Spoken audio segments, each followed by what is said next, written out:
So, Tulsi Gabbard, who I interviewed during the 2020 presidential campaign, who frankly, at one time I considered fairly progressive. I got to take the loss on this one because it is official. She has now made her complete turn to right-wing grifter, and I'm here to tell you why. But first, let's take a trip down memory lane because when she was running for president, obviously she had to answer for previous bigoted things she had said and positions she had had on LGBTQ people as a presidential candidate. Let's hear what she had to say when I interviewed her.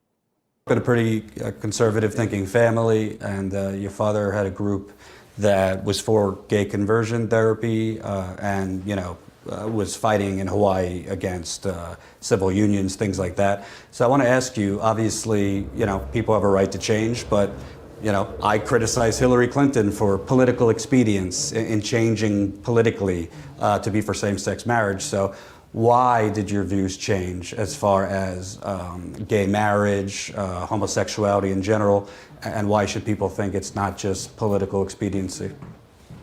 First of all, as a kid and a young person, I had no idea what conversion therapy was.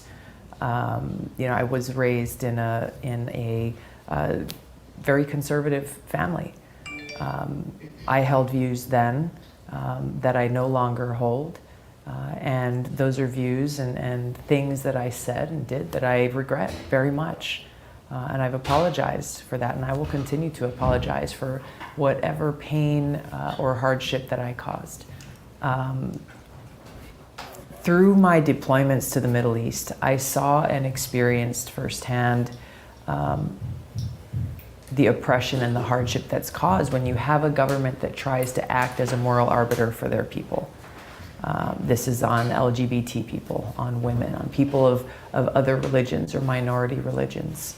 And I came to the understanding of, if I am to fight for freedom, if I believe in the freedoms that we hold dear in this country,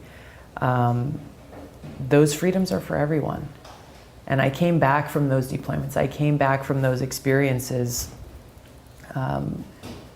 being forced to confront with the views that I had held previously and my deep conviction and belief in the values that we hold dear here.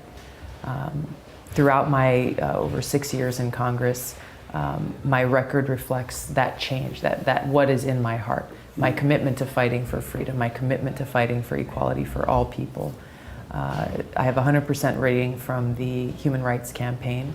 I'm a member of the Equality Caucus in Congress, and throughout my entire time serving there, my commitment to fighting for LGBTQ equality has shown through in my actions. Those freedoms apply to everyone. Sounded good then. Sounded sincere then. Well, if you haven't noticed, since Tulsi Gabbard left Congress, she's kind of shifted a little bit in her language, per se. You could even say possibly tossing in tinges of right-wing verbiage. She has gone on Fox News quite often, which, you could go on there, but she's not exactly going on Fox News, pulling the old anti-war, let's get out of these countries, the things that a lot of people supported Tulsi Gabbard for. She's mostly going on about culture war kind of stuff. And she's added to her verbal diet a lot of sentences with the word woke. I wonder why. Well, let's see the metamorphosis. Tulsi Gabbard 2019, which you just saw, to Tulsi Gabbard today, her revealing her support for the so-called parental rights bill, i.e. the Don't Say Gay bill in Florida. You may have seen in the news recently, or you may be a parent who's experienced how parental rights are under attack all across the country as the government tries to usurp parents' rights and responsibility to raise their own children. Now, we should all support the Parental Rights and Education Bill that recently passed in Florida, which very simply bans government and government schools from indoctrinating woke sexual values in our schools to a captive audience that is by law required to attend. But as I read the legislation, I got to tell you, I was shocked to learn that it only protects kids from kindergarten till third grade. Third grade? What about 12th grade? Or not at all? Now, government has no place in our personal lives. Government has no place in our bedrooms. Parents are the ones responsible for raising their kids and instilling in them a moral foundation, not the government. Now, the reality that we're facing in this country is our schools are failing. Nationally, 34% of students are below basic reading level in the fourth grade. 25% of high school graduates are functionally illiterate. Now, I'm confident that if our schools focused on educating our kids, teaching them the fundamentals, things like English, math, science, civics, history, we would see our literacy rates improve and set our young people up for success. They'll be thinking logically, thinking critically, and thinking for themselves. This is what our public schools should focus on. Yeah. It's all about the children and illiteracy. That's Tulsi Gabbard's concerns. Well, I don't really know where to start. She said she read the bill. If you want to believe her, okay. I read the bill. I read it actually twice because I went down on the ground to cover this in Florida. It wasn't a story that was ever going to go viral. It wasn't a sexy story. A lot of people thought, Jordan, why are you covering these culture war things? Because it's connected to the economic misery in the United Corporations of America. But let's address the couple things she said, which are not just wrong, but frankly disingenuous. Number one, she says this very simply bans it. So it very simply bans, talk of sexual identity and things like that. No, it doesn't actually. What this does is actually prevents students with same-sex parents from literally discussing anything about their family in their school, in their classroom. So if a teacher, on Monday morning says, "How was your weekend?"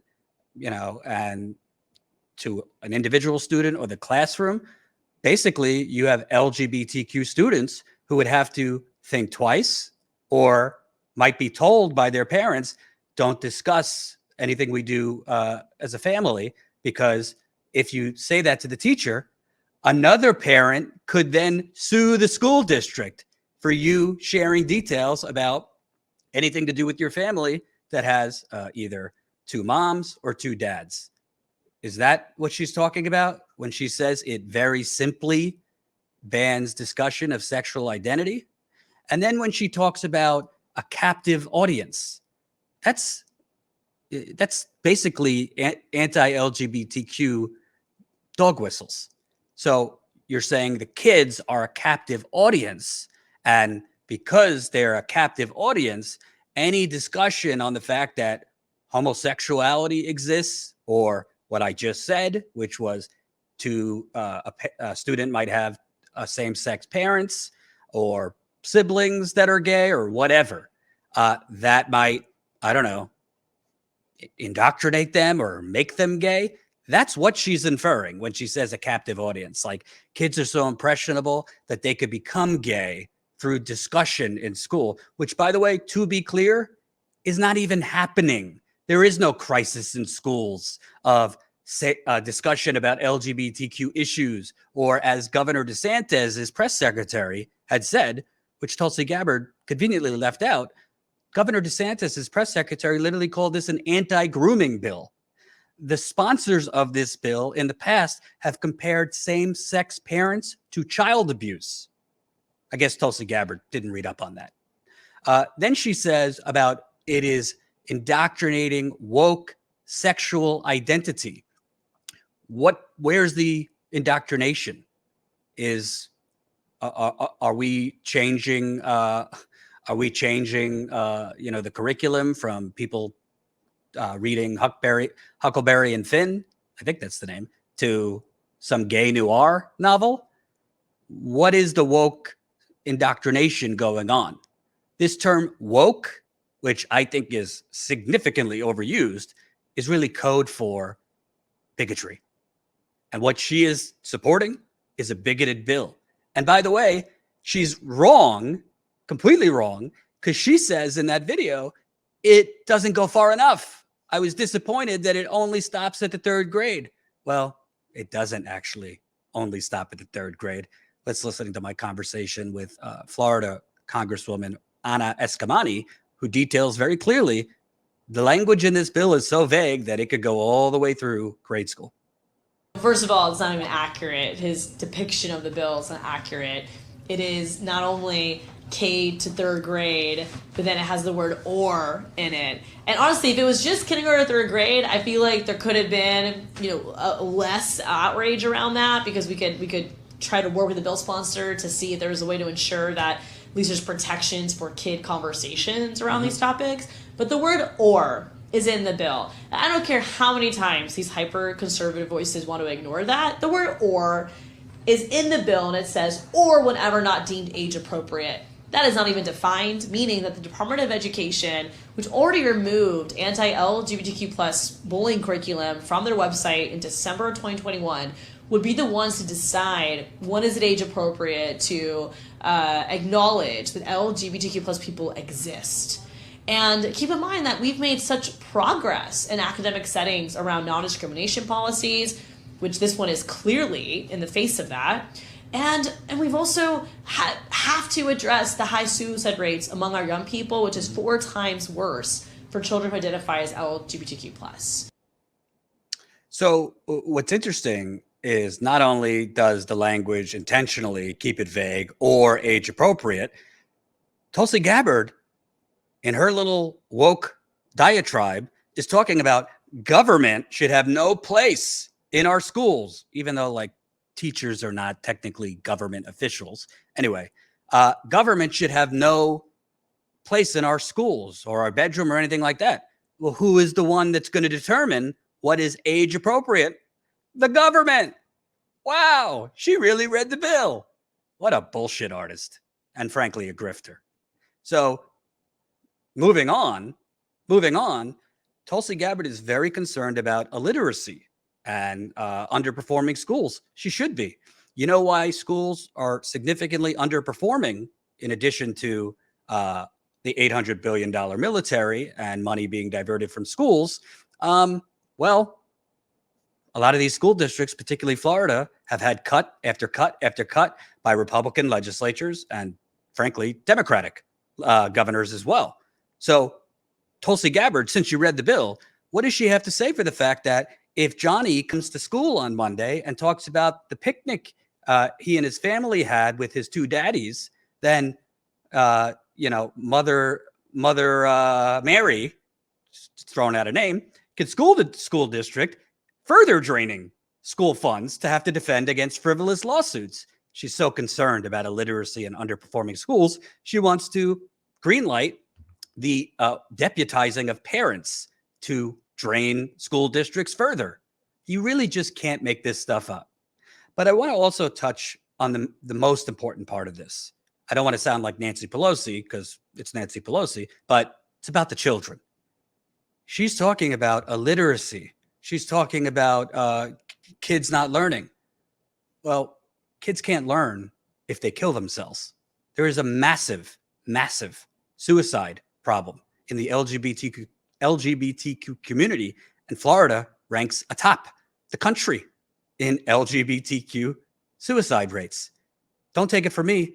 Listen to my interview with LGBTQ high school students in Florida. Ron DeSantis' own, I don't remember the title, but person, press secretary, yeah, that's right, went on Twitter and said it's an anti-grooming bill. And that is such a blatantly obvious dog whistle to legally enforce this stereotype that has put queer people in danger, that has gotten us killed. That is the reason we have, higher homicide rates, right? So they are putting us in danger, and they know what they're doing. And they say, oh, you're not a parent, who are you to judge? And I'm saying, well, I'm a student. I'm the one who would be affected by this. This year, I don't even know I surround myself mostly with queer people, and everyone I know is suicidal. I'm on antidepressants. Everyone I know has, like, it's I have terrible. a bag of medication. Yeah, exactly. Every single person is either on antidepressants or like extremely suicidal, and that's where we're at right now. Florida already has the highest LGBTQ suicide rate of any state, and queer teens are 4 times more likely to commit suicide, and they know that because I said that and I was one of hundreds that said that, testifying in the Senate and the House of Representatives. I went door to door talking to senators and representatives, Republican and Democrat, telling them these statistics and telling them personal stories. They heard me, they listened, and they voted for it anyways because they know what they're doing and they are trying to kill us. And no one will say it. Exactly, and no one will say it, but that's what they're trying to do. So you think I think it's intentional.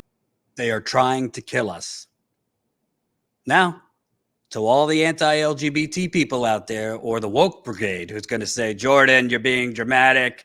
She's for, she just doesn't want this discussed in school. Okay. Then why is it only about LGBTQ people? Then why isn't it heterosexual people too?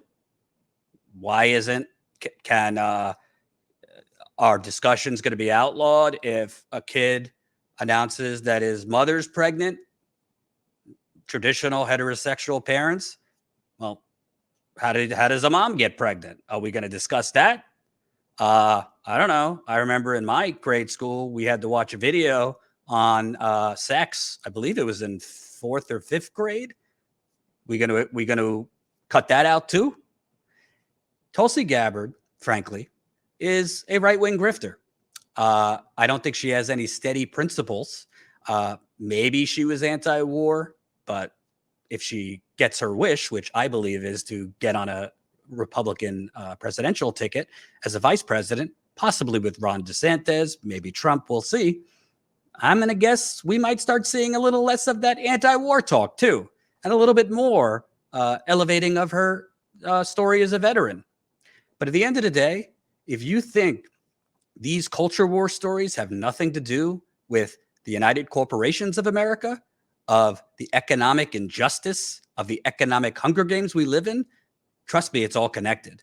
Because right now, Florida has a massive housing crisis, and Florida's inflation is above the national average. You know what the media is talking about? The Don't Say Gay bill.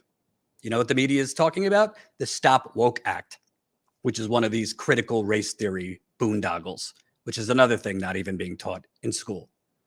These culture war issues are meant, used by Republicans, are meant to distract, to numb the masses from what's really going on, which is the continued theft, economic theft of our present and future. And it is effective because it's galvanizing a base of Republicans who see Ron DeSantis and other Republicans fighting. They don't, and they believe that these culture war issues, because they've been brainwashed by the media, right-wing media, are a direct threat against their version of America. Not more threatening than the fact they have to work multiple jobs when they only had to work one. More threatening than the fact that right now Biden is trying to privatize Medicare very quietly. More threatening by the fact that the Republicans' answer to high gas prices, the Republican answer to the food prices increase, to rent going up 30 to 50%, is proposing more tax cuts for wealthy people. And Tulsi Gabbard, in the face of very, very clear data that LGBTQ people are already depressed, are already suicidal, her answer to that is to outlaw them from even being able to go to school, talk about their families, talk about who they are, because it risks indoctrinating. Tulsi Gabbard is officially a right-wing grifter. Your thoughts? Thanks for watching, and make sure to tune in to Status Coup's daily live stream Monday through Thursday at 5 o'clock Eastern Time and Fridays at 4 o'clock Eastern Time.